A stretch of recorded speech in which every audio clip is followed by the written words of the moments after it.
Hello there. Welcome to my YouTube channel. We are strangers. Stranger Things has been one of the most renowned series of all time. It's a world phenomenon. On this channel, we are going to share every single predictions, theory, reviews, and much more about Stranger Things. So I request everyone to shower some love. The long awaited, highly anticipated fourth season of Stranger Things has finally dropped on Netflix, and it has blown everyone away. So let's celebrate a return to Hawkins, and while awaiting for more episodes to come, let's look back at the best moments from Stranger Things 4 Volume 1. Warning: major spoiler ahead. 11th moment is Brenner is alive. After Owens escorts Eleven to his secret compound, she's shocked to see that her dreaded papa, Dr. Martin Brenner, is alive and working with Owens to reawaken her powers. We all had a feeling Brenner would come back after getting attacked by the Demogorgon, but actually seeing him alive and well still feels like a bad dream. 10th, Chrissy's death. Of course, just when we had grown to love Chrissy and worshipping her and Eddie, Vecna comes along and brutally murders her.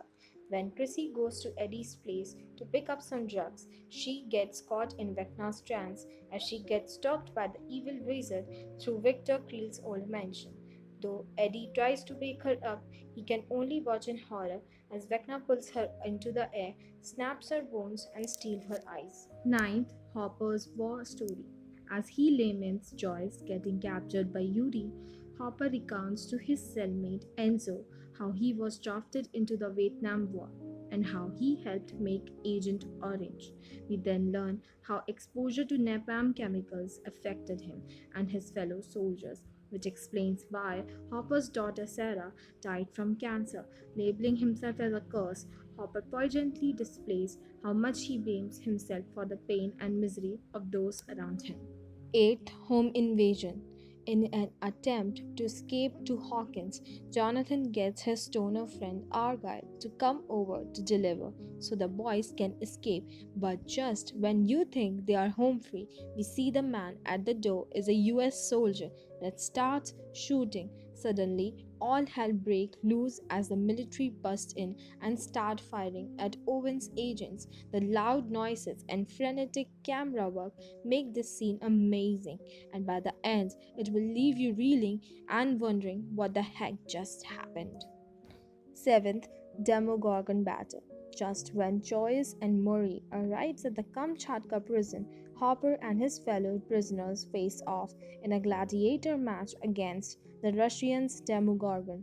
Though the beast rips off his stream with relentless ease, Hopper manages to hold it back by setting his spear on the fire. In the end, Hopper escapes the ring thanks to Joyce and Murray, and we get to see the long awaited reunion. 6th, the Watergate. After locating a gate to the upside down in Lover's Lake, Steve decides to swim down and check it out. Of course, things go horribly wrong when a tentacle drags him back into the water and right through the portal.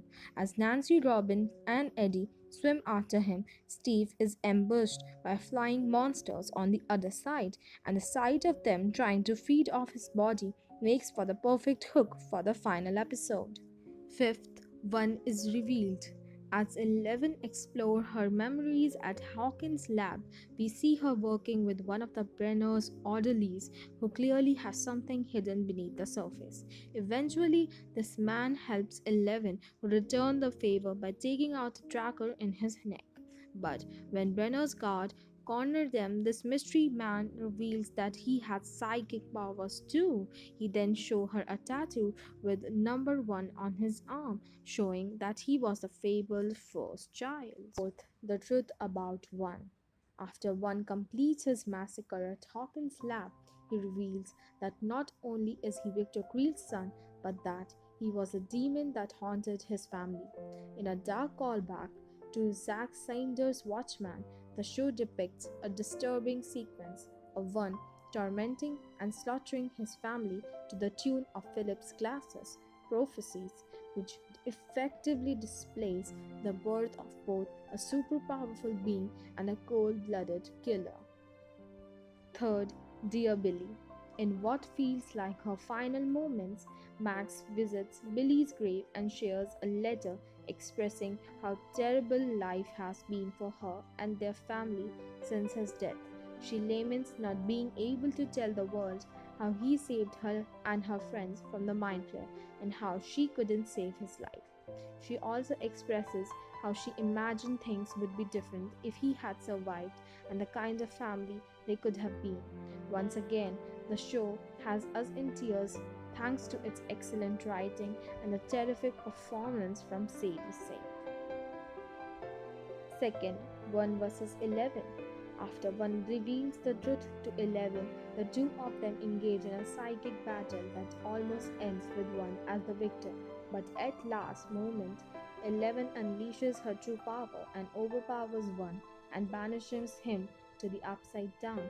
And as 1 hurtles through the cosmic void, his body becomes burnt and scarred until we see the demonic wizard that he's become, Vecna.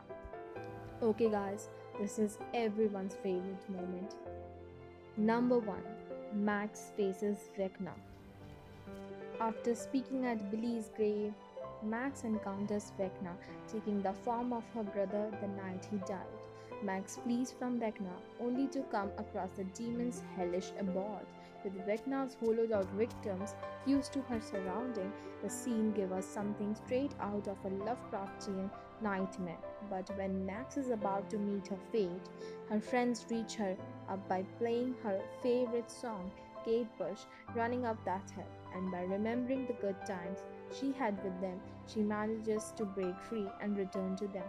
And guys, literally I cried in this scene. Like, I had tears in my eyes. I cried for 5 minutes straight. Do you? Let me know in the comment section. That's all for today. Don't forget to subscribe to my channel, and if you like this video, do hit the like button. Till then, bye bye.